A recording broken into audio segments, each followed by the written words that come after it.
상당히 이 힌지 기술만큼은 삼성이 앞선다라고 외신들의 평가가 많았는데요. 최근에 오포 같은 경우에는 이제 공식적인 발표 선상에서 우리 힌지가 훨씬 더 짱이야 라고 주장하는 부분이 있었거든요.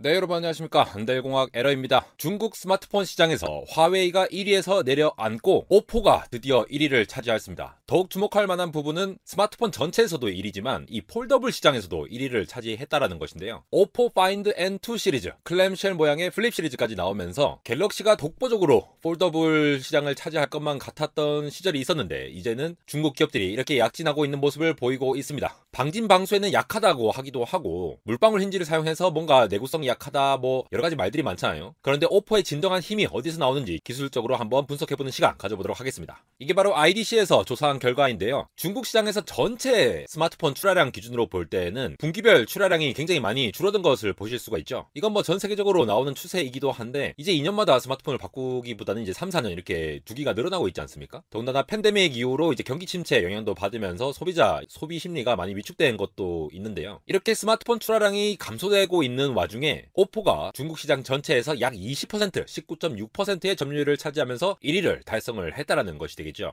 최근에 출시한 파인드 X6 시리즈가 또 호평을 받고 있고 폴더블 시장 쪽에서도 약진을 하고 있다 보니까 애플, 비보 같은 기업들보다 이제 더 많은 점유율을 가지고 있는 것이 되겠고요. 요즘은 이제 중국 업체들도 프리미엄 스마트폰 시장에 확실히 힘을 주고 있는 모습이잖아요. 여기서 파인드 X6 시리즈가 상당히 지금 잘 나가고 있는 모습이 되겠습니다. 물론 여기서 애플이 아이폰의 가격을 낮춤에 따라서 이제 점유율을 조금 더 이제 잡아먹은 것도 있긴 합니다. 그렇게 해서 지금 2위를 수성하고 있는 모습이 되겠죠. 그런데 앞서 말씀드렸다시피 이 오포가 폴더블 시장에서 1위를 차지했다라는 이 부분이 상당히 주목할 만한 부분입니다. 전체 시장 점유율의 35%를 오포가 차지하고 있거든요. 2위가 갤럭시가 아니에요. 화웨이입니다. 원래 화웨이가 폴더블 독보적인 1위를 차지하고 있다가 이 자리를 이제 내어준 것이 되겠죠. 삼성으로 치면 갤럭시 폴드 시리즈에 해당하는 경쟁 제품인 파인드 N2라는 폴더블 폰이 상당히 호평을 받으면서 치고 올라왔는데요. 아까 스마트폰 전체는 이 소비 심리가 위축되면서 이제 10% 이상 줄어든 것을 보실 수가 있었는데 이 폴더블 시장 자체에서는 출하량 자체가 안정적으로 유지가 되고 있다고 합니다. 전체 출하량이 전년 동기 대비해서 52.8% 증가했다라고 하거든요. 약 100만 대가 출하가 됐는데 여기서도 이제 플립형, 그러니까 클램쉘 형태죠. 갤럭시 플립 같은 거. 그런 클램쉘 형태의 점유율이 44.3%까지 상승세를 이어지고 있다고 하니까 이제 폴더블 스마트폰의 시장이 굉장히 중국에서도 확대되어 가고 있다고 해석을 할 수가 있겠죠. 실제 이 스펙을 좀 찾아보면요. 오포 파인드 N2 플립 요 구조죠. 클램쉘 같은 경우에는 디멘시티 9000 플러스가 탑재가 되어 있습니다. 미디어텍의 최고급 프리미엄 라인업이 되겠죠. 그 상태에서 뭐 120Hz 이런 거는 기본적으로 지원을 하고 뭐 PPI는 요즘 디스플레이에 기본이 됐으니까 이런 것들은 다 프리미엄급으로 업그레이드가 되어 있다고 보시면 되겠습니다. 게다가 램도 12GB로 짱짱하게 넣어주고 있고 SSD도 충분히 마이크로 SD 같은 거 당연히 지원하고요. 기본적으로 와이파이 6나 블루투스 5.3 이런 것들은 이제 프리미엄 스마트폰 라인업에서 대부분 스마트폰 제조사들이 다 지원을 하는 부분이 되겠죠. 그러니까 하드웨어 스펙상으로 이제 꿀릴 게 없다라는 게 되겠습니다. 폴드형 제품 오포 파인드 N2 같은 경우에도 이렇게 스냅드래곤 A 플러스 젠 1이 들어가 있죠. 갤럭시 Z 폴드 4 역시도 스냅드래곤 A 플러스 젠 1이 들어간 것으로 보실 수가 있는데 이렇게 AP 스펙 같은 경우에도 거의 이제 동등 수준으로 보시면 되겠고요. 가장 중요한 부분은 바로 이 폴더의 힌지 부분, 주름이 얼마나 있냐, 어떻게 설계를 했냐, 이런 부분들이 좀 차이가 있을 수 있겠습니다. 그 부분 살펴볼게요. 폴더블 디스플레이의 원리 그리고 힌지 원리와 관련해서는 제가 안델공학 오리지널 영상에서 자세히 다뤘으니까 그거 한번 참고하시면 되겠고요. 오포의 경우는 디스플레이가 접힐 때 안으로 말려 들어가서 구부러지는 우리가 흔히 말하는 물방울 힌지를 사용한다고 하죠. 2019년도에 제일 처음에 모토로라가 내놓은 방식과 동일한 방식입니다. 그러니까 인폴딩 방식으로 안쪽으로 이렇게 접을 때에 물방울처럼 이렇게 말려 들어가도록 해야 되기 때문에 이 안에 내부 공간이 기본적으로 필요합니다. 그러면 이제 방수 방진에 기본적으로 내구성이 취약할 수밖에 없는 구조를 가질 수 있겠죠. 이러한 방식을 피했던 방식이 바로 갤럭시 폴드 최근 방식인데요. 갤럭시 폴드 같은 경우에는 힌지 양 끝에 이제 캠 구조라고 여기 굉장히 정교하게 움직이는 구조를 미케닉하게 개발을 해서 완전히 접힐 때 이제 적당히 접힐 때 이렇게 해서 프리스타까지 기능을 잘 지원할 수 있도록 설계를 한 것이 되겠습니다. 여기다가 진공 청소기에 쓰이는 이제 브러쉬 기능까지 사용을 해서 그 공간에 이물질이 혹시나 들어오면은 이걸 스위퍼로서 이렇게 바깥으로 이제 쳐내는 형태로 만들어졌기 때문에 상당히 이 힌지 기술만큼은 삼성이 앞선다라고 외신들의 평가가 많았는데요. 최근에 오포 같은 경우에는 이제 공식적인 발표 선상에서 우리 힌지가 훨씬 더 짱이야 라고 주장하는 부분이 있었거든요. 오포가 플렉시온 힌지라는 이름을 붙인 이러한 힌지 같은 경우에는 자신들이 주장하기에는 이제 미학적으로도 가장 좋고 싹 다 이제 접혀서 잘 접히고 주름도 발생을 발생하지 않고 상당히 내구성 있게 잘 만들어졌다고 주장을 하고 있습니다. 일반적으로 갤럭시에서 얘기한 게 20만 번 접혔다 폈다 이거를 견딜 수 있다고 하는데 오포 같은 경우에는 40만 번을 견디게끔 설계를 했다고 하거든요. 그래서 이게 진짜로 그렇게 설계가 되느냐를 좀 확인해보기 위해서 이것저것 찾아봤는데 독일에서 이 이제 내구성 테스트를 하는 기간이 있었다고 하더라고요. 이 오포 스마트폰을 계속 40만 번 이렇게 접었다 폈다 폈다